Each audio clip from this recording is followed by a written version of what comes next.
وہ بچہ روئے دھوئے کچھ کرے، اماں سردی ہو گرمی ہو اولے پڑتے ہوں بارش ہوتی ہو زلزلہ آتا ہو کچھ ہو، بچے کی اسکول کی ناکہ نہ ہو، بالکل نہیں ہونی چاہیے، لیکن قرآن کی ناکہ ہونی چاہیے۔ آپ سب لوگ میرے دوست ہیں، میرے بچے ہیں، کیا میری اس بات پر گواہی نہیں دیں گے کہ ہر ماں ہر باپ 2 سال کے بچے کو اسکول میں تو داخل کرتی ہے،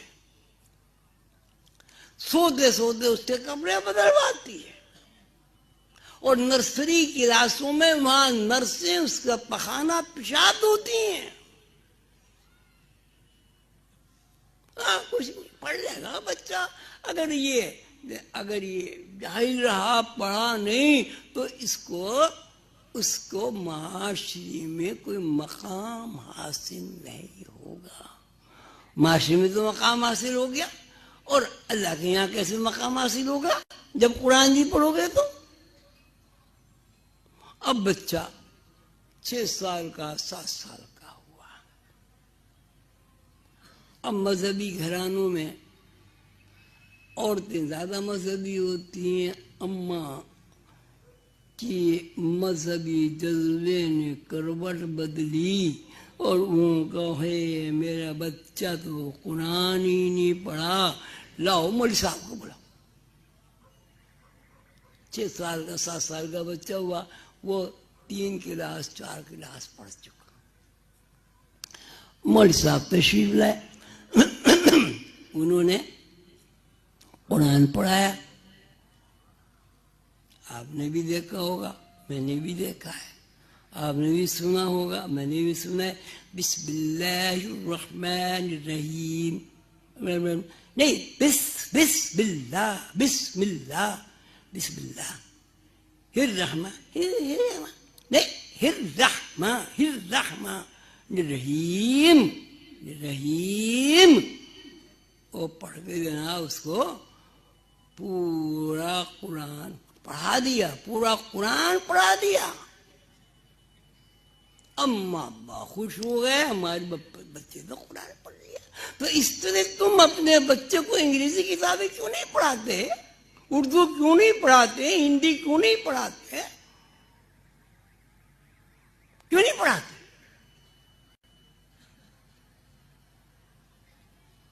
اس کا جواب میرے خیال اس کے علاوہ آپ کے پاس کچھ نہیں ہے، میرے پاس بھی کچھ نہیں ہے، کہ ہمارے ذہن میں مادی ضروریات، مادی وسائل، مادی ترقی تو ہے، اللہ کی قربت کا صرف تذکرہ نہیں۔ اگر ایسا نہیں ہے تو آپ ہاتھ اٹھائیں، ایک ہاتھ بھی نہیں اٹھا بھائی۔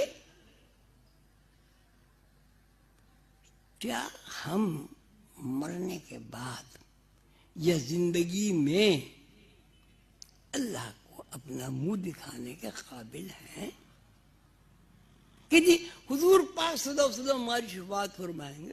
بلا شبہ فرمائیں گے، اللہ تعالیٰ شفاعت فرمائیں گے۔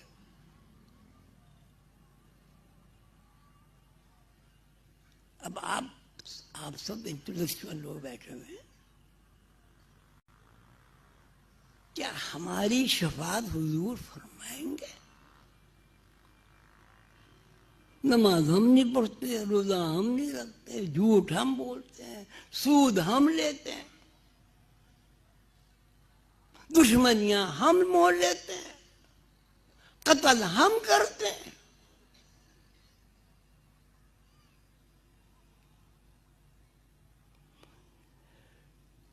تو کیا ہم ہم حضور پاک صلی اللہ علیہ وسلم کی تعلیمات پر عمل کر رہے ہیں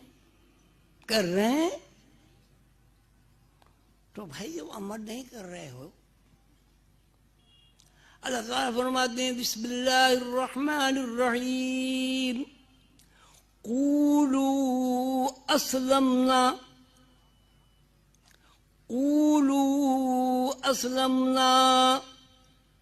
یہ کہتے ہیں ہم مسلمان ہیں، وَلَمَّا يَدْخُلِ الْإِيمَانَ فِي قُلُوبِكُمْ،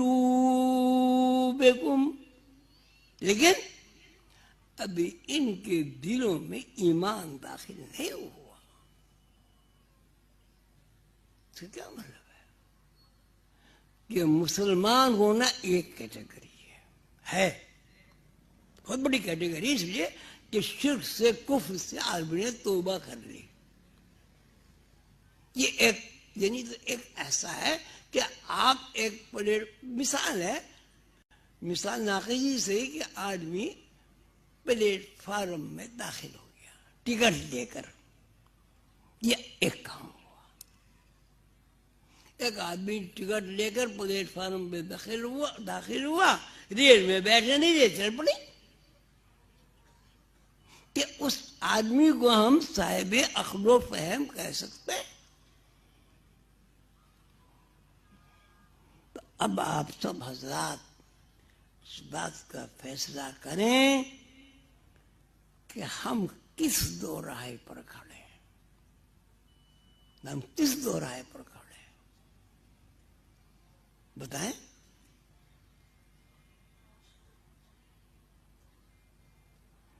بھائی کوئی تو بولے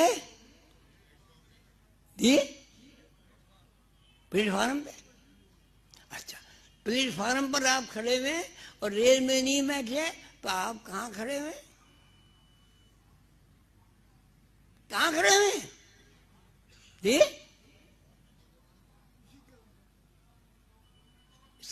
آپ جو کچھ کہہ رہے ہیں اس کا مطلب سمجھ رہے ہیں کیا کہہ رہے ہیں؟ اس کا مطلب سمجھ رہے ہیں کیا کہہ رہے ہیں آپ جی؟ سمجھ رہے ہیں؟ بتائیں کیا کھڑے ہو جائیں۔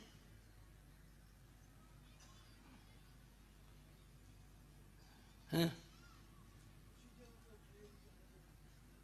اس کا کیا مطلب ہوا میاں صاحب؟ مطلب کیا ہوا؟ ٹکٹ کیوں لیا تھا؟ ٹکٹ جانے کے لیے ٹکٹ میں کیوں لیا تھا؟ کیوں بیٹھنا تھا ریل میں؟ لیا نا؟ تو اب آپ تو ریل میں بیٹھے ہی نہیں، ریل میں تو بیٹھے نہیں، ریل میں تو بیٹھے نہیں، پھر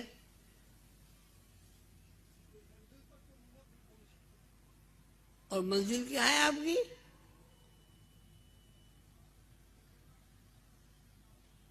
منزل کیا ہے بھائی؟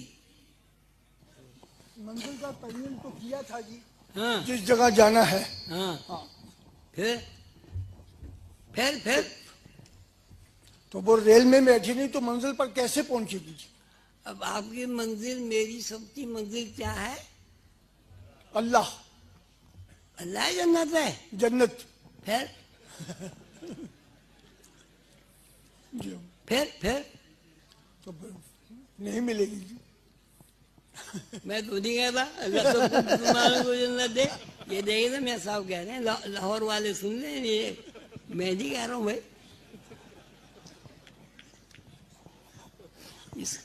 جنت نہیں ملی تو نہیں، میاں صاحب بھی کہہ رہے جنت نہیں ملے گی،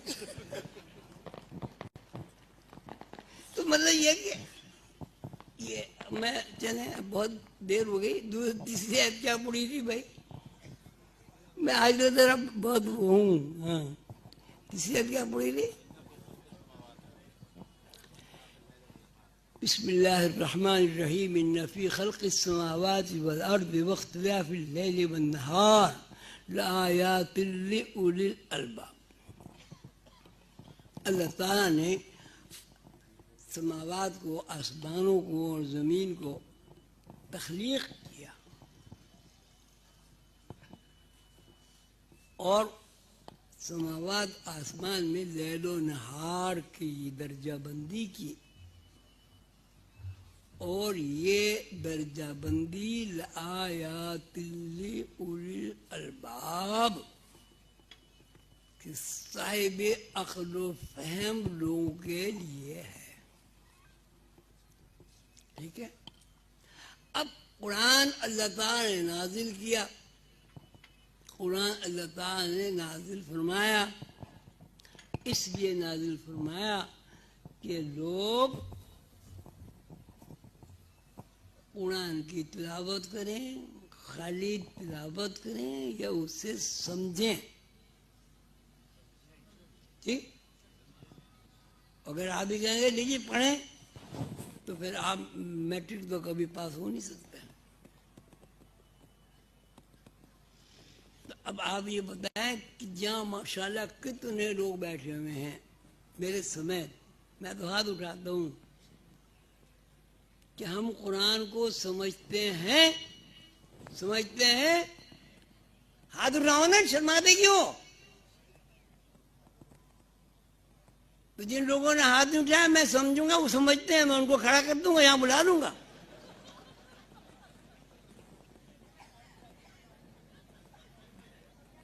تو مجھے عاجز بندے کو، فقیر کو کہ شرم نہیں آنی چاہیے. انگریزی ہم سمجھ کے پڑھتے ہیں، ہندی ہم سمجھ کے پڑھتے ہیں، طب ہم سمجھ کے پڑھتے ہیں، چینی زبان ہم سمجھ کے پڑھتے ہیں،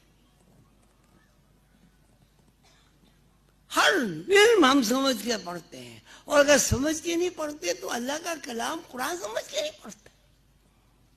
جب ہم اللہ کے کلام کو سمجھ کر نہیں پڑھتے تو ہم، میرے دوستوں، میرے بھائیوں، میری بیٹیوں، میرے بیٹوں، تو ہم اللہ کا تعارف کیسے حاصل کریں گے؟ جب ہم اللہ کا تعارف حاصل نہیں کریں گے تو اللہ کی جنت میں کیسے جائیں گے؟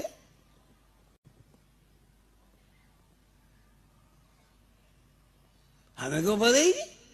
جب ہم نے اللہ کو جانا نہیں، پہچانا نہیں، تو اللہ کی بنائی ہوئی نشانیوں کو ہی نہیں پہچانا، نہیں جانا. تو جب ہم جنت میں چلے جائیں گے ہم تو نہیں پہچانتے. کیا جنت ہمیں قبول کر لے گی؟ زور سے بولو سب. تو ایسا لگ رہا ہے کہ جتنے لوگوں نے کہا انہیں خود جنت قبول کر لے گی. اب جن لوگوں کو جنت قبول کرے گی وہ کھڑے ہو جائیں سارے. کیوں؟ ایک کیوں نہیں کھڑا ہوا بھائی؟ دیکھیے، میں آپ حضرات کی کوئی بے حرمتی نہیں کرنا چاہتا، میں اپنے آپ کو جھنجھوڑنا چاہتا ہوں. اللہ تعالیٰ قرآن پاک میں فرماتے ہیں تفکرون، تعقلون، تعلمون، یعلمون یا اولی الالباب فبی آلاء ربکما تکذبان. اور بسم اللہ الرحمن الرحیم وَلَقَدْ يَسَّرْنَا الْقُرْآنَ لِلذِّكْرِ فَهَلْ مِن مُدَّكِرٍ. اور اللہ نے یہ بھی فرما دیا کہ ہم نے ہر چیز کو کھول کر، ہر چھوٹی سے چھوٹی چیز کو اور بڑی بڑی چیز کو کھول کر قرآن میں بیان کر دیا. بسم اللہ الرحمن الرحیم لا یغادر صغیرۃ ولا کبیرۃ الا احصاها. کہ ہر چھوٹی سی چھوٹی بات اور ہر بڑی سے بڑی بات کو قرآن پاک میں وضاحت کے ساتھ بیان کر دیا گیا ہے اور وضاحت سے اس کی تشریح کر دی گئی ہے.